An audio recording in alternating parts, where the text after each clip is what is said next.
When I got out of prison, I already knew that I was going to come home and get high. That was my plan. I was so mad at the world and just a very angry person. And I got home. Within one day, I had meth in my pocket, checked in with my PO, and was on another runner. About 2 weeks later, I met Jason. He showed up at my house to get drugs. I'm Jason. I have 4 children, Keith, Brianna, Marissa, and Morena. And I'm Scarla. I have 3 daughters. I have Taryn, she's 21, and Maggie, 17, and my lovely Sierra, that is 13. Me and Jason, let's see here, in 2017, we met. I had just gotten out of prison. We went on a 10-month runner of doing nothing good, but doing drugs, selling drugs. Just not a very good place. Just wreaking havoc all over the place. Yeah. In December of 2017, we got the doors kicked in by the SWAT team. We both went to jail. And by the grace of God, my PO let me out to give me another chance. I sat in jail for a few days longer. Got sobered up for about a year and a half, and then I fell off the wagon again. Scarla and I, we went through a big breakup. I found myself homeless for a few months. Fell back into the drugs. Yeah, we've put our family through a living hell. It took a long time to understand that I couldn't do this on my own. We couldn't do this on our own. Jesus tells the parable of the lost sheep. Tax collectors and other notorious sinners often come to listen to Jesus teach. This made the Pharisees and teachers of religion law complain that he was associating with such sinful people and even eating with them. So Jesus told them the story. If a man has 100 sheep and one of them gets lost, what will he do?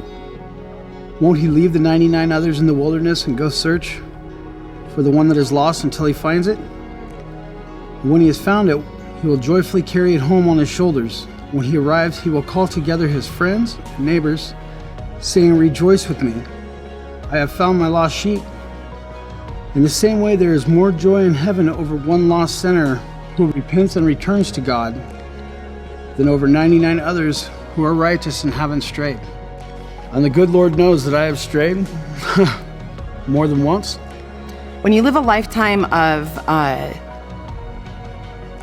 not putting God first and living a life for the enemy, of being a thief and a cheater and a stealer and just running amok and lying, condemnation is the worst thing to carry over your head. By the grace of finding the family here at Hope Church, they never cast judgment on me. Anytime I ever came back and they knew what had happened, it was always with open arms and just saying, "Welcome home, brother." You know, I signed up for Living Waters, and I was a mess when I signed up for that class. I had people in this church believing in me and just speaking truth into me, and if it wasn't for them this time, I don't know where I would be, because when people start speaking truth into you, something happens, man. So if there's anybody out there today, just know that no matter where you're at in life, like, there is a God that is so amazing, and to know that there's a God that loves me for who I am. Who would have ever thought that these two, excuse the term, but hellion drug addicts would be turning around and devoting their life to Christ and everything that it is bringing forward for us. To give me a million chances, and that he has met me at the worst of my times, he has met me at the best of my times. And I'm just, I'm so blessed today to know that I'm a child of God. I really am. And he sees me like that. I don't have to look at myself as an ugly drug addict, cheater, liar. I choose not to be that person anymore. And the Bible says it best when it says, He is a faithful God, He is a loving God, and He will never forsake you. All you have to do is look for him and he's right there. We are complete proof of that.